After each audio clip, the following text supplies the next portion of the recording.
Hello friends, कैसे हो आप सब। आशा करती हूँ कि आप लोग स्वस्थ होंगे, मस्त होंगे और खुश होंगे। मैं भी अच्छी हूँ। फिर से स्वागत है आपका मेरे यूट्यूब चैनल मनीषा सिंह में। तो फ्रेंड्स, आज मैं चिकन का कलेजी बनाने जा रही थी। उसकी रेसिपी लेकर आपके पास आई हूँ। तो उसके लिए मैंने कलेजी को साफ़ करके धोकर रखा हुआ है। अभी मैं इसको मैरिनेट करने के लिए इसमें थोड़ी सी दही, स्वाद के अनुसार नमक,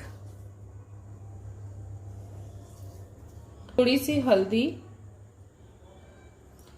थोड़ा सा धनिया पाउडर 1 चम्मच और आधा चम्मच सूखी लाल मिर्च पाउडर को मैं अभी मिक्स कर दूंगी। अभी यहाँ पे अगर दही नहीं रहता तो मैं नींबू ऐड कर सकती थी, विनेगर को भी ऐड कर सकती थी। ये ऑप्शनल है, आप इन तीनों में से किसी को ऐड कर सकते हैं। तो यहाँ पर मैंने सबको अभी मिक्स कर दिया है और मैं आधे घंटे के लिए इसको अभी छोड़ दूंगी, ताकि मैं इसमें जो भी मैरिनेशन के बाद जो भी मसाले हैं वो अंदर तक इसमें चले जाएं और अपना फ्लेवर इसमें छोड़ दें। और तब तक मैं इधर अपने कढ़ाई में मसालों को भूनूंगी, क्योंकि ये बहुत ज़्यादा भूनता नहीं है। तो उसके लिए हमें प्याज को पहले से ही गलाना होगा, ताकि वो अच्छे से मसाले में मिक्स होकर एक अलग सा गाढ़ा फॉर्म दे। तो इसके लिए मैंने अभी इसको मैरिनेट करके अभी यहाँ पे रख दिया है। आधे घंटे के लिए मैं इसको ढक के अभी छोड़ देती हूँ और इधर मैं तैयारी करती हूँ प्याज को गलाने का। यहाँ पर मैंने कढ़ाई को गर्म कर लिया है, उसमें मैंने सरसों तेल को ऐड कर दिया है। मैं जितना भी नॉनवेज बनाती हूँ कोशिश करती हूँ कि सरसों तेल में ही बनाएं, लेकिन अगर आपके पास और भी ऑप्शन है, जैसे आप घी में बनाना चाहो, रिफाइन में बनाना चाहो, कोई भी ऑयल में बनाना चाहो तो आप बना सकते हैं। मैं प्रेफर सरसों तेल ही करती हूँ। तो ये देखिए, मैंने सरसों तेल को ले लिया है। अब ये गर्म हो चुका है। अब मैं यहाँ पे जो भी मैं बेसिक से मसाले लेती हूँ फ़ोरन के लिए, जैसे जीरा, तेजपत्ता, सूखी लाल मिर्च, 4 लौंग, जावित्री, 4 छोटी हरी इलायची, 2 बड़ी इलायची, हाफ इंच आपका दालचीनी का टुकड़ा और तेजपत्ता 2। तो इनको मैं अभी सरसों तेल में ऐड कर दे रही हूँ।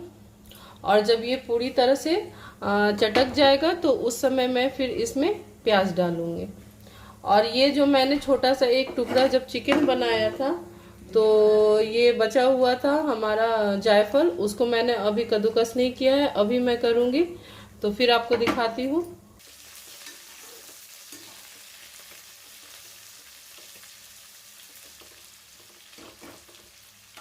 अब मैं इसको ढक के हमेशा 5-5 मिनट तक चलाऊंगी। अभी मैं नमक इसमें ऐड कर दे रही हूँ ताकि प्याज जो है अच्छे से गल।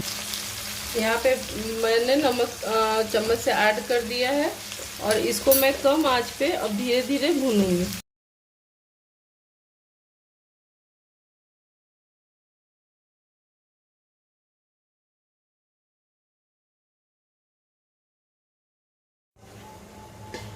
तो फ्रेंड्स देखिए, यहाँ पर मैंने प्याज को अभी थोड़ा सा ही भुना है और अभी मैं इसी समय जो कलेजी को मैरिनेट करके रखा था उसको भी डाल दे रही हूँ।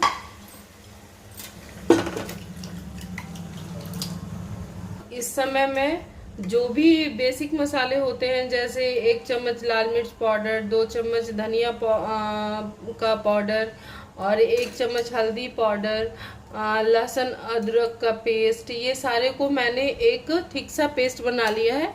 तो इसको मैं अभी ही ऐड कर दे रही हूँ, क्योंकि नमक तो मैं पहले भी डाल चुकी हूँ और दही वगैरह सारा मैंने ऐड कर दिया है। अब इसको सिर्फ मुझे बीच बीच में चलाना है हर 5-10 मिनट पे। और इसी समय मैं चिकन मसाला भी इसमें ऐड कर दे रही हूँ। मैंने चिकन मसाला भी अभी ही ऐड कर दिया।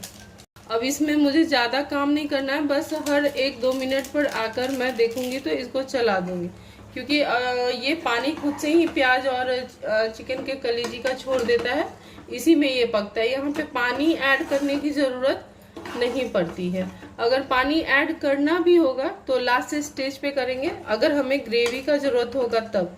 तो अभी मैं बस इसको लो फ्लेम पे, मीडियम टू लो या फिर लो टू मीडियम पे ही पकाइए, तेज़ आंच इसको नहीं चाहिए। और मैं अभी इसको ऐसे ही करके अब बस बीच बीच में चलाते रहती हूँ, उसके बाद फिर आपसे आकर मिलती हूँ। तो देखिए फ्रेंड्स, अब ये हमारा कम से कम 15-20 मिनट हो चुका है इसको भूनते हुए, और अब इसका धीरे धीरे कलर आने लगा है। अभी ये थोड़ा देर और भूनेंगे हम इसको। उसके बाद अभी मैं इसलिए इसको खोली कि अभी मुझे इसमें गरम मसाला ऐड करना है, तो अभी मैं इसी स्टेज पे इसमें गरम मसाला ऐड कर दे रही हूँ। यहाँ पर मैंने 1 चम्मच गरम मसाला, मीडियम साइज़ का चम्मच है, उससे 1 चम्मच मैंने गरम मसाला ऐड कर दिया। अब इसमें मुझे कुछ भी नहीं डालना है, क्योंकि प्याज का ही पानी और मसाले का पानी देखिए इतना है कि ये इसी में पक जाएगा धीरे धीरे। तो इसको मैं अभी चला दे रही हूँ और फिर इसको ढक के छोड़ देती हूँ। तो देखिए फ्रेंड्स, अब ये बन चुका है, तैयार हो चुका है। देखिए इसका कलर कितना प्यारा सा आया है। और हम लोग को अभी ये चावल के साथ खाना है, इसलिए मैंने इसमें ग्रेवी थोड़ा अभी छोड़ा हुआ है। अगर रोटी और पराठे के साथ खाना है तो आप इस ग्रेवी को पूरा सुखा दीजिएगा, ड्राई बनाइएगा। एक दिन मैं ड्राई भी बना के आप लोगों को दिखाऊंगी, वो और भी टेस्टी बनता है। तो ये हमारा रेसिपी अब बन के तैयार हो चुका है। कैसा लगा आप लोगों को ज़रूर बताइएगा, और पसंद आए तो लाइक सब्सक्राइब ज़रूर कीजिएगा।